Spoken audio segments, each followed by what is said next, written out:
அப்பா ஒரு அம்மா சாங் எப்படி இது பாருங்கப்பா, சப்போர்ட் பண்ணுங்க.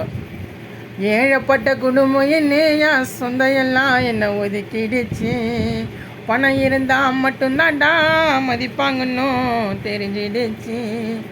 இருக்கக்கூட வீடு இல்லை, படுத்து போனா ரோட்டு ஓரோனா, கஷ்டப்பட்டு வளர்ந்தாதான் என் தாயின் பட்டேன் தூரம் தீரும். அடுத்த ஒரு ஜென்மம் இருந்தாதான் உண்மை, என் தாய் சிறுப்பாங்க பிறக்கணுமா. 10 மாதம் சுமந்த என்ன அது குழந்தையாக நான் சுமக்கணுமா. இருக்கும் போது தெரியாது டேய் அம்மா பாசம் புரியாது. பார்த்துங்கடா டேய் அம்மாவை, அம்மாவோட அருமைதான் யாருக்குமே புரியாது. என் அம்மா அம்மா நீ என் தெய்வம்மா, உன்னை போல உலகில் யாருமே இல்லைம்மா.